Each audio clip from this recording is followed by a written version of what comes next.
बुराइयों के जंजाल में वो घुटन महसूस करने लगता है। भीतर की अच्छाइयों के कारण विकृतियां और बुराइयों की घुटन से बाहर निकलने के लिए वो छटपटाता रहता है। हमारे राष्ट्र जीवन और समाज जीवन में भ्रष्टाचार, काला धन, जाली नोटों के जाल ने ईमानदार को भी घुटने टेकने के लिए मजबूर कर दिया था। उसका मन स्वीकार नहीं करता था, लेकिन उसे परिस्थितियों को सहना पड़ता था, मजबूरन स्वीकार करना पड़ता था। दिवाली के बाद की घटनाओं से ये सिद्ध हो चुका है कि करोड़ों देशवासी ऐसी घुटन से मुक्ति के अवसर की तलाश कर रहे थे। हमारे देशवासियों की अंतर ऊर्जा को हमने कई बार अनुभव किया है। चाहे सन 62 की लड़ाई हो, 65 की लड़ाई हो, 71 की लड़ाई हो, करगिल का युद्ध हो, भारत के कोटि कोटि नागरिकों की संगठित शक्तियों और अप्रतिम देशभक्ति के हमने दर्शन किए हैं। कभी ना कभी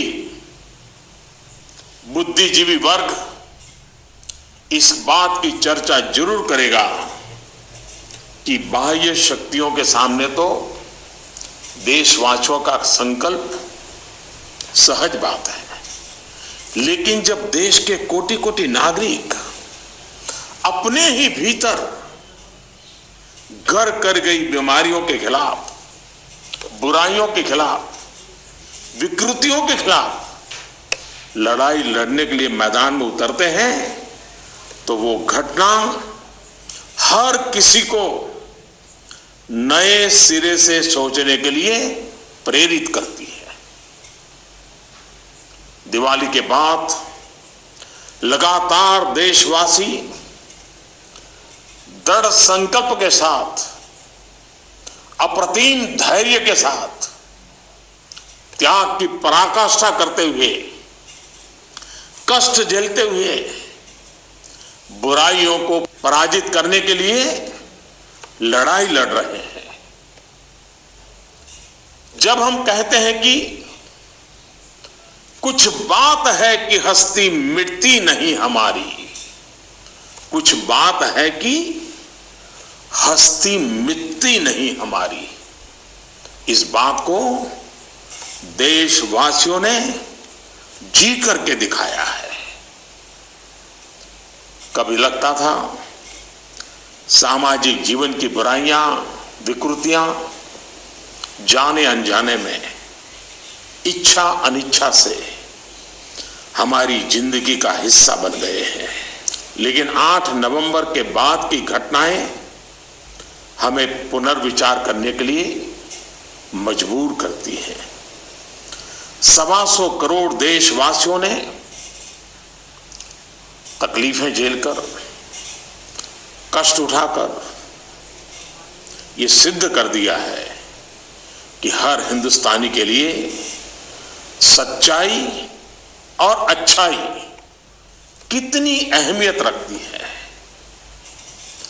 काल के कपाल पर यह अंकित हो चुका है कि जनशक्ति का सामर्थ्य क्या होता है, उत्तम अनुशासन किसे कहते हैं, अपप्रचार की आंधी में सत्य को पहचानने की विवेक बुद्धि किसे कहते हैं, सामर्थ्यवान बेबाक बेईमान के सामने ईमानदारी का संकल्प कैसे विजय पाता है, गरीबी से बाहर निकलने को आतुर जिंदगी भव्य भारत के निर्माण के लिए क्या कुछ नहीं कर सकती।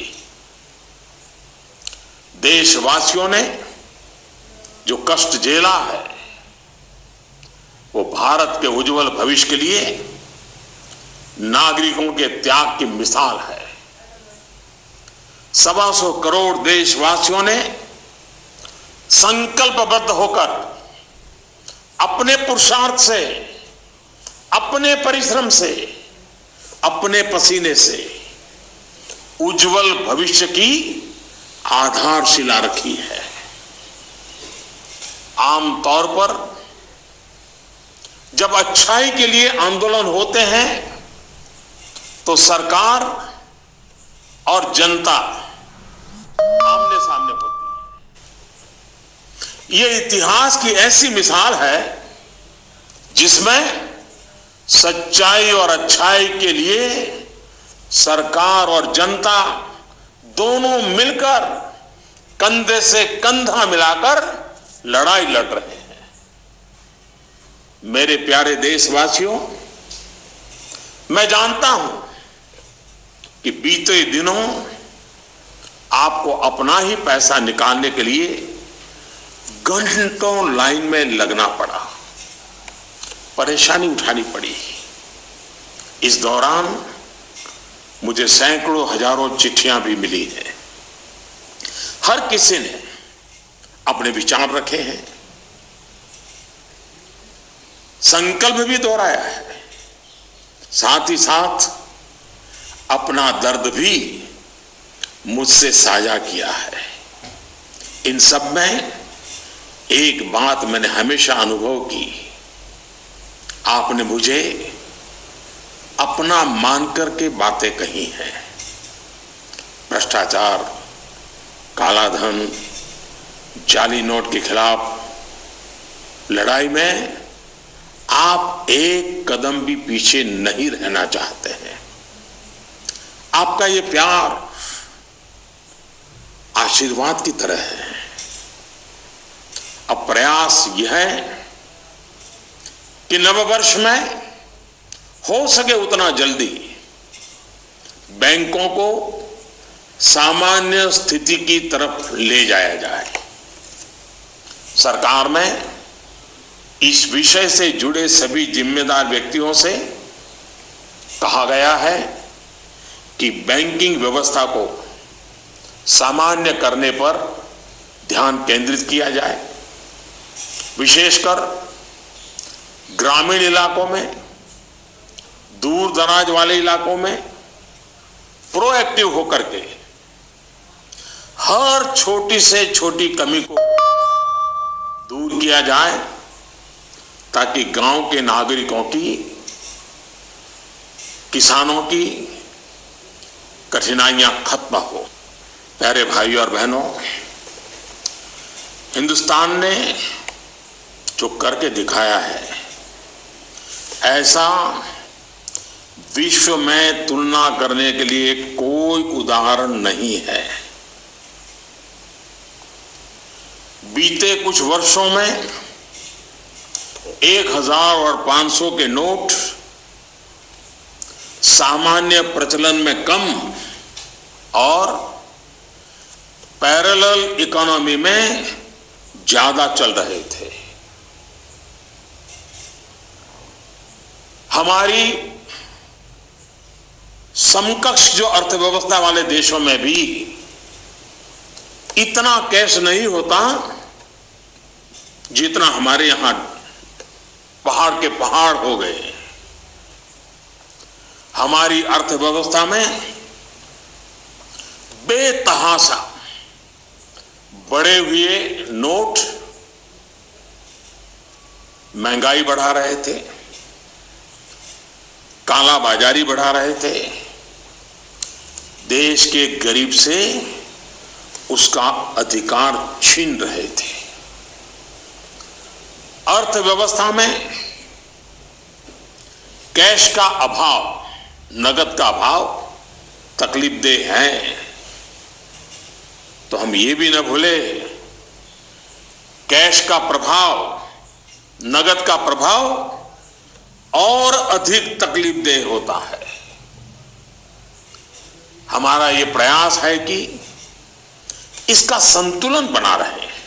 एक बात मैं सभी अर्थशास्त्रियों की सहमति है कि कैश अथवा नगद अगर अर्थव्यवस्था से बाहर होते हैं तो विपत्ति है, वही कैश या नकद अगर अर्थव्यवस्था की मुख्य धारा में हो तो विकास का साधन बनता है।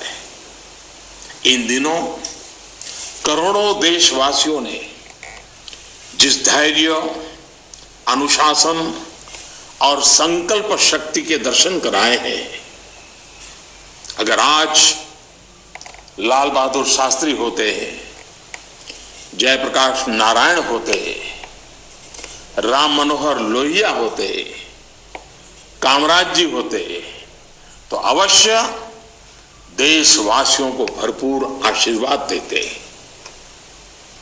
किसी भी देश के लिए ये एक शुभ संकेत है कि उसके नागरिक कानून और नियमों का पालन करते हुए गरीबों की सेवा में सरकार की सहायता के लिए मुख्य धारा में वापस आना चाहते हैं। इन दिनों इतने अच्छे अच्छे उदाहरण सामने आए हैं जिसका वर्णन करने में हफ्तों बीत जाए। नकद में कारोबार करने पर मजबूर अनेक नागरिकों ने कानून नियम का पालन करते हुए मुख्य धारा में आने की इच्छा प्रकट की है। यह अप्रत्याशित है और सरकार इसका स्वागत करती है। मेरे प्यारे देशवासियों, हम कब तक सच्चाइयों से मुंह मोड़ते रहेंगे? मैं आपके सामने एक जानकारी साझा करना चाहता हूं और इसे सुनने के बाद या तो आप हंस पड़ेंगे या फिर आपका गुस्सा फूट पड़ेगा। आपको जानकर के हैरानी होगी, सरकार के पास दर्ज की गई जानकारी के हिसाब से देश में सिर्फ और सिर्फ 24 लाख लोग ये स्वीकारते हैं कि उनकी आय 10 लाख रुपये सालाना से ज्यादा है। क्या किसी देशवासी के गले ये बात उतरेगी? आप भी अपने आसपास बड़ी बड़ी कोठियां, बड़ी बड़ी गाड़ियां देखते ही होंगे। देश के बड़े बड़े शहरों को ही देखें तो किसी एक शहर में आपको सालाना 10 लाख से अधिक आय वाले लाखों लोग मिल जाएंगे। क्या आपको नहीं लगता कि देश की भलाई के लिए ईमानदारी के आंदोलन को और अधिक ताकत देने की जरूरत है? भ्रष्टाचार, काले धन के खिलाफ इस लड़ाई की सफलता के कारण ये चर्चा बहुत स्वाभाविक है कि अब बेईमानों का क्या होगा, बेईमानों पर क्या बीतेगी, बेईमानों को क्या सजा होगी। भाइयों और बहनों, कानून का काम करेगा, पूरी कठोरता से करेगा, लेकिन सरकार के लिए इस बात की भी प्राथमिकता है कि ईमानदारों को मदद कैसे मिले, ईमानदारों को सुरक्षा कैसे मिले, ईमानदारी की जिंदगी बिताने वालों की कठिनाई कैसे कम हो, ईमानदारी अधिक प्रतिष्ठित कैसे हो। ये सरकार सज्जनों की मित्र है और दुर्जनों को सज्जनता के रास्ते पर लौटाने के लिए उपयुक्त वातावरण को तैयार करने के पक्ष में है। वैसे ये भी एक कड़वा सत्य है कि लोगों को सरकार की व्यवस्थाओं, कुछ सरकारी अफसरों और लाल फीताशाही से जुड़े कटु अनुभव होते रहते हैं। इस कटु सत्य को नकारा नहीं जा सकता। इस बात से कौन इनकार कर सकता है कि नागरिकों से ज्यादा जिम्मेवारी अफसरों की है, सरकार में बैठे छोटे बड़े व्यक्ति की है। और इसलिए चाहे केंद्र सरकार हो, राज्य सरकार हो या फिर स्थानीय निकाय, सबका दायित्व है कि सामान्य से सामान्य व्यक्ति के अधिकार की रक्षा हो, ईमानदारों की मदद हो और बेईमान अलग थलग हो। दोस्तों, पूरी दुनिया में एक सर्वसामान्य तथ्य है कि आतंकवाद, नक्सलवाद, जाली नोटों का कारोबार, ड्रग के धंधे से जुड़े लोग, मानव तस्करी से जुड़े लोग, हथियारों के कारोबार में लगे लोग, ये सब लोग काले धन पर ही निर्भर रहते हैं। ये समाज और सरकारों के लिए नासूर बन गया है। इस एक निर्णय ने इन सब पर गहरी चोट पहुंचाई है। आज काफी संख्या में नौजवान हिंसा का रास्ता छोड़ मुख्य धारा में लौट रहे हैं। अगर हम जागरूक रहें तो अपने बच्चों को हिंसा और अत्याचार के उन रास्तों पर वापस लौटने से बचा पाएंगे। इस अभियान की सफलता इस बात में भी है कि अर्थव्यवस्था की मुख्य धारा से बाहर जो धन था वो बैंकों के माध्यम से अर्थव्यवस्था की मुख्य धारा में वापस आ गया है। पिछले कुछ दिनों की घटनाओं से ये सिद्ध हो चुका है कि चालाकी के रास्ते खोजने वाले बेईमान लोगों के लिए आगे के रास्ते बंद हो चुके हैं। टेक्नोलॉजी ने इसमें बहुत बड़ी सेवा की है। आदतन बेईमान लोगों को भी अब टेक्नोलॉजी की ताकत के कारण काले कारोबार से निकलकर कानून नियम का पालन करते हुए मुख्य धारा में आना ही होगा। साथियों, बैंक कर्मचारियों ने इस दौरान दिन रात एक किए हैं। हजारों महिला बैंक कर्मचारी भी देर रात तक रुककर इस अभियान में शामिल रही है। पोस्ट ऑफिस में काम करने वाले लोग, बैंक मित्र, सभी ने सराहनीय काम किया है। हाँ, आपके इस भगीरथ प्रयास के बीच कुछ बैंकों में कुछ लोगों के गंभीर अपराध भी सामने आए हैं। कहीं कहीं सरकारी कर्मचारियों ने भी गंभीर अपराध किए हैं और आदतन फायदा उठाने का निर्लज्ज प्रयास भी हुआ है। इन्हें बख्शा नहीं जाएगा। भाइयों बहनों, देश के बैंकिंग सिस्टम के लिए एक स्वर्णिम अवसर है। इस ऐतिहासिक अवसर पर मैं देश के सभी बैंकों से आग्रहपूर्वक एक बात कहना चाहता हूं। इतिहास गवाह है कि हिंदुस्तान की बैंकों के पास एक साथ इतनी बड़ी मात्रा में, इतने कम समय में धन का भंडार पहले कभी नहीं आया था। बैंकों की स्वतंत्रता का आदर करते हुए मेरा आग्रह है कि बैंक अपनी परंपरागत प्राथमिकताओं से बाहर निकलकर अब देश के गरीब, निम्न मध्यम वर्ग, और मध्यम वर्ग को केंद्र में रखकर अपने कार्य का आयोजन करें। आज पूरा हिंदुस्तान जब पंडित दीनदयाल उपाध्याय की जन्म शताब्दी वर्ष को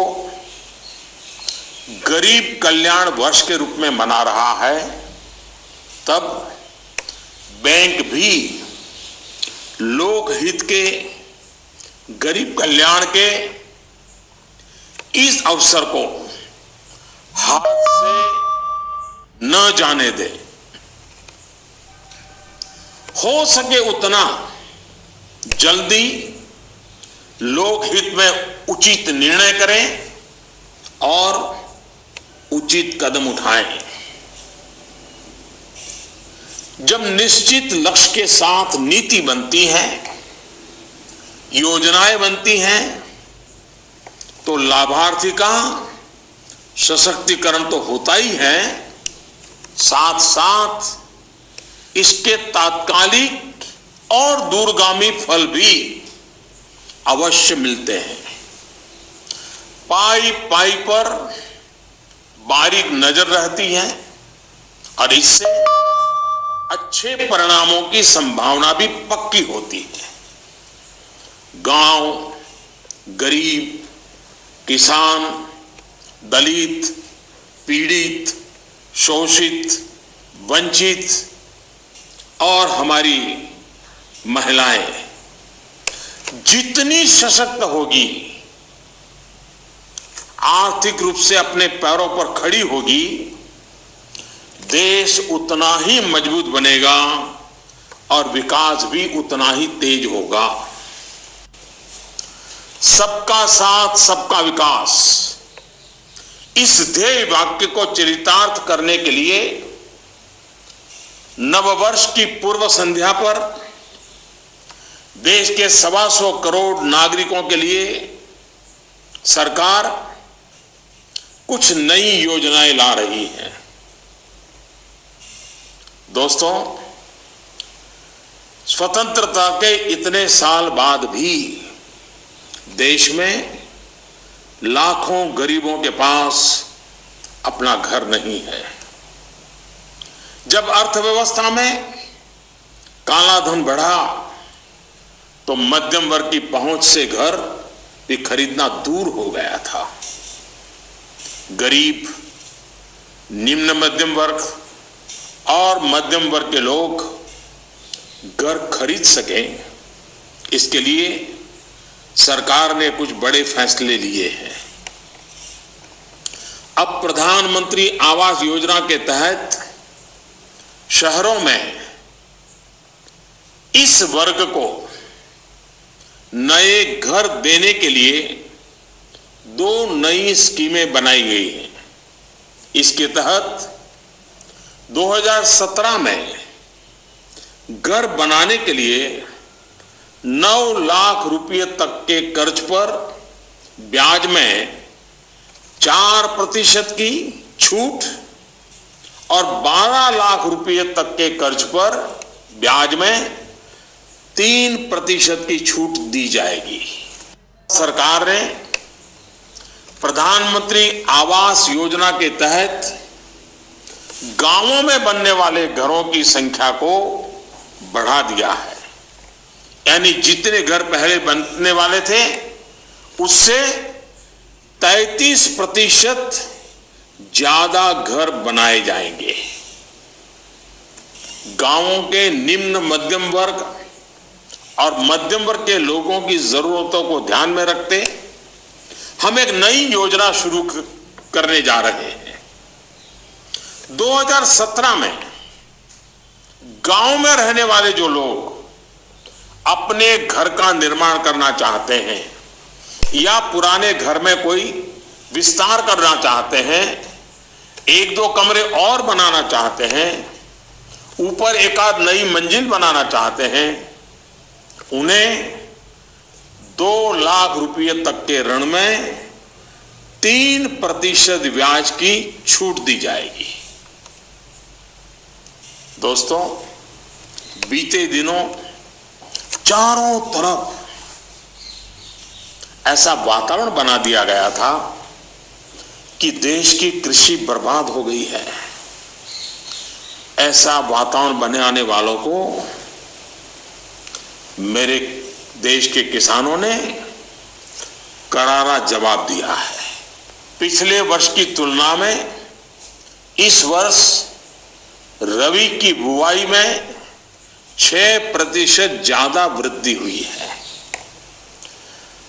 फर्टिलाइजर भी 9% ज्यादा उठाया गया है। सरकार ने इस बात का लगातार ध्यान रखा कि किसानों को बीज की दिक्कत ना हो, खाद की किल्लत ना हो, कर्ज लेने में परेशानी ना आए। अब किसान भाइयों के हित में कुछ और अहम निर्णय भी लिए गए हैं। डिस्ट्रिक्ट कोऑपरेटिव सेंट्रल बैंक और प्राइमरी सोसाइटी से जिन किसानों ने खरीफ और रबी की बुआई के लिए कर्ज लिया था, उस कर्ज के 60 दिन का ब्याज सरकार वहन करेगी और किसानों के खातों में ट्रांसफर करेगी। कोऑपरेटिव बैंक और सोसाइटी से किसानों को और ज्यादा कर्ज मिल सके, इसके लिए उपाय किए गए हैं। नाबार्ड ने पिछले महीने 21,000 करोड़ रुपए की व्यवस्था की थी। अब सरकार इसे लगभग 2 गुना करते हुए इसमें 20,000 करोड़ रुपए और जोड़ रही है। इस रकम को नाबार्ड कोऑपरेटिव बैंक और सोसाइटीज को कम ब्याज पर देगा और इससे नाबार्ड को जो आर्थिक नुकसान होगा उसे भी सरकार वहन करेगी।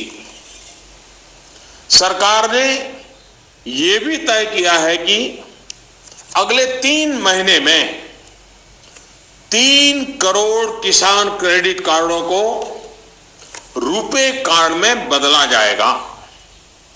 किसान क्रेडिट कार्ड में एक कमी यह थी कि पैसे निकालने के लिए बैंक जाना पड़ता था। अब जब किसान क्रेडिट कार्ड को रुपे कार्ड में बदल दिया जाएगा तो किसान कहीं पर भी अपने कार्ड से खरीद बिक्री कर पाएगा। भाइयों और बहनों, जिस प्रकार देश की अर्थव्यवस्था में कृषि का महत्व है, उसी प्रकार विकास और रोजगार के लिए लघु और मध्यम उद्योग, जिसे एमएसएमई भी कहते हैं, इसका भी महत्वपूर्ण योगदान है। इस बात को ध्यान में रखते हुए सरकार ने इस क्षेत्र के लिए कुछ निर्णय लिए हैं जो रोजगार बढ़ाने में सहायक होंगे। सरकार ने तय किया है कि छोटे कारोबारियों के लिए क्रेडिट गारंटी 1 करोड़ रुपए से बढ़ाकर 2 करोड़ रुपया करेगी। भारत सरकार एक ट्रस्ट के माध्यम से बैंकों को ये गारंटी देती है कि आप छोटे व्यापारियों को लोन दीजिए, गारंटी हम लेते हैं। अब तक यह नियम था कि 1 करोड़ रुपए तक के लोन को कवर किया जाता था। अब 2 करोड़ रुपए तक का लोन क्रेडिट गारंटी से कवर होगा। एनबीएफसी यानी कि नॉन बैंकिंग फाइनेंशियल कंपनी से दिया गया लोन भी इसमें कवर होगा। सरकार के इस फैसले से छोटे दुकानदार, छोटे उद्योगों को ज्यादा कर्ज मिलेगा। गारंटी का खर्च केंद्र सरकार द्वारा वहन करने के कारण इन पर ब्याज दर भी कम होगी। सरकार ने बैंकों को यह भी कहा है कि छोटे उद्योगों के लिए कैश क्रेडिट लिमिट को 20% से बढ़ाकर 25% करें। इसके अलावा डिजिटल माध्यम से हुए ट्रांजैक्शन पर वर्किंग कैपिटल लोन 20% से बढ़ाकर 30% तक करने को कहा गया है। नवंबर में इस सेक्टर से जुड़े बहुत से लोगों ने कैश डिपॉजिट किया है। बैंकों को कहा गया है कि वर्किंग कैपिटल तय करते वक्त इस बात का भी संज्ञान लिया जाए। कुछ दिन पहले ही सरकार ने छोटे कारोबारियों को टैक्स में बहुत बड़ी राहत देने का भी निश्चय किया था। जो कारोबारी साल में 2 करोड़ रुपए तक का व्यापार करते हैं, उनके टैक्स की गणना 8% आय को मानकर की जाती थी। अब ऐसे व्यापारी के डिजिटल लेन देन पर टैक्स की गणना 6% आय मानकर के की जाएगी। इस तरह उनका टैक्स काफी कम हो जाएगा। दोस्तों, मुद्रा योजना की सफलता निश्चित तौर पर बहुत ही उत्साहवर्धक रही है। पिछले साल करीब 3.5 करोड़ लोगों ने इसका फायदा उठाया है। दलित, आदिवासी, पिछड़ों एवं महिलाओं को प्राथमिकता देते हुए सरकार का इसे अब डबल करने का इरादा है। मैं माताओं बहनों से भी एक बात करना चाहता हूं। गर्भवती महिलाओं के लिए भी एक देशव्यापी योजना की शुरुआत की जा रही है। अब देश के सभी 650 से ज्यादा जिलों में सरकार गर्भवती महिलाओं को अस्पताल में पंजीकरण और डिलीवरी, टीकाकरण और पौष्टिक आहार के लिए 6,000 रुपये की आर्थिक मदद करेगी। ये राशि गर्भवती महिलाओं के अकाउंट में ट्रांसफर की जाएगी, सीधी उनके खाते में जमा कर दी जाएगी। देश में माता मृत्यु दर को कम करने में इस योजना से बड़ी सहायता मिलेगी। वर्तमान में ये योजना सिर्फ 4,000 रुपये की आर्थिक मदद और पायलट प्रोजेक्ट के रूप में सिर्फ 53 जिलों में चलाई जा रही है। भारत में सीनियर सिटीजन्स, वरिष्ठ नागरिकों की संख्या भी बहुत है। सरकार ने सीनियर सिटीजन्स का भी विशेष ध्यान रखा है। सरकार वरिष्ठ नागरिकों के लिए भी एक स्कीम शुरू करने जा रही है। बैंक में ज्यादा पैसा आने पर अक्सर बैंक डिपॉजिट पर इंटरेस्ट रेट घटा देते हैं। वरिष्ठ नागरिकों पर इसका प्रभाव ना हो, इसलिए 7.5 लाख रुपए तक की राशि पर 10 साल तक के लिए सालाना 8% का इंटरेस्ट रेट ब्याज दर सुरक्षित किया जाएगा। ब्याज की ये राशि वरिष्ठ नागरिक हर महीने प्राप्त कर सकते हैं। भ्रष्टाचार, काला धन की जब भी चर्चा होती है तो राजनेता, राजनीतिक दल, चुनाव का खर्च, ये सारी बातें चर्चा के केंद्र में रहती है। अब वक्त आ चुका है कि सभी राजनेता और सभी राजनीतिक दल देश के ईमानदार नागरिकों की भावनाओं का आदर करें,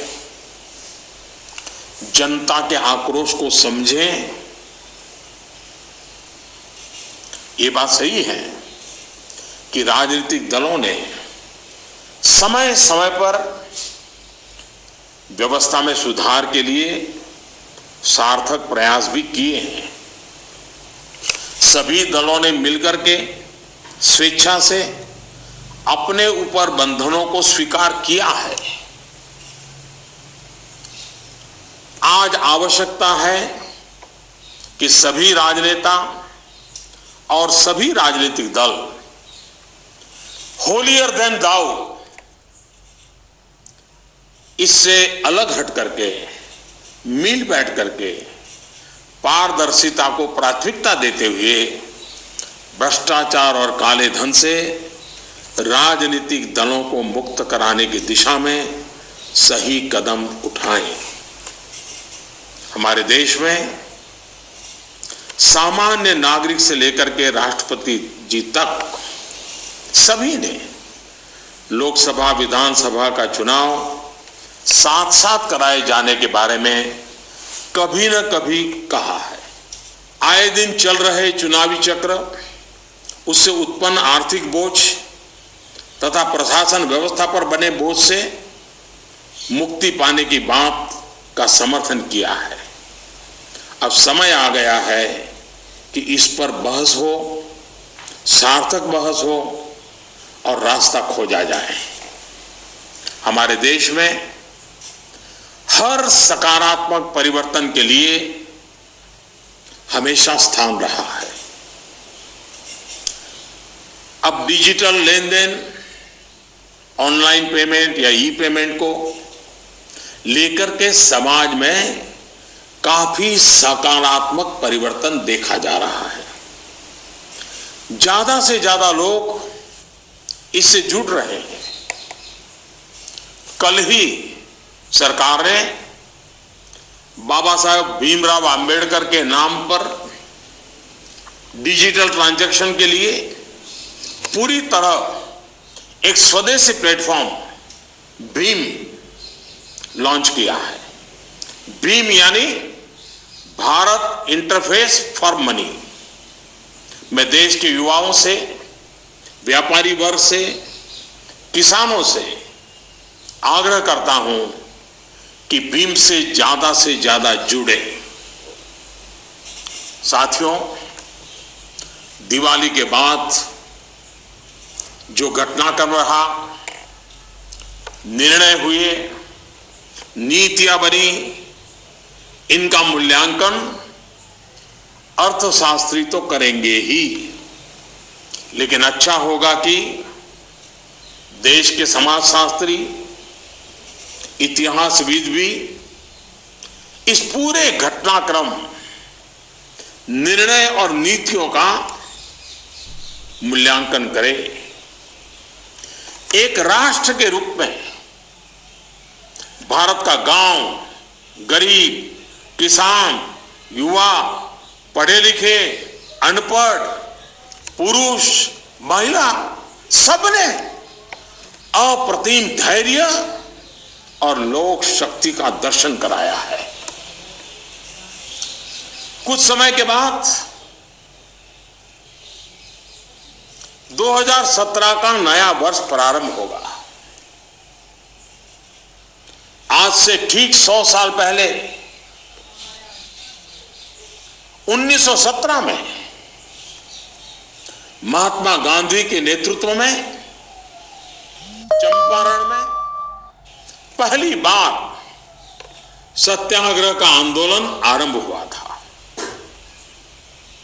इन दिनों हमने देखा कि 100 वर्ष के बाद भी हमारे देश में सच्चाई और अच्छाई के प्रति सकारात्मक संस्कार का मूल्य है। आज महात्मा गांधी नहीं है, परंतु उनका यह मार्ग जो हमें सत्य का आग्रह करने के लिए प्रेरित करता है, वह सर्वाधिक उपयुक्त है। चंपारण सत्याग्रह की शताब्दी के अवसर पर हम फिर एक बार महात्मा गांधी का पुण्य स्मरण करते हुए सत्य के आग्रही बनेंगे तो सच्चाई और अच्छाई की पटरी पर आगे बढ़ने में कोई कठिनाई नहीं आएगी। भ्रष्टाचार और काले धन के खिलाफ इस लड़ाई को हमें रुकने नहीं देना है। सत्य का आग्रह संपूर्ण सफलता की गारंटी है। 125 करोड़ का देश हो, 65% जनसंख्या 35 साल से कम उम्र के नौजवानों की हो, साधन भी हो, संसाधन भी हो और सामर्थ्य में कोई कमी ना हो, ऐसे हिंदुस्तान के लिए कोई कारण नहीं है कि हमारा देश अब पीछे रह जाए। नववर्ष की नई किरण नई सफलताओं का संकल्प लेकर के आ रही है। आइए हम सब मिलकर चल पड़े, बाधाओं को पार करते चले, एक नए उज्जवल भविष्य का निर्माण करें। बहुत बहुत धन्यवाद। जय हिंद।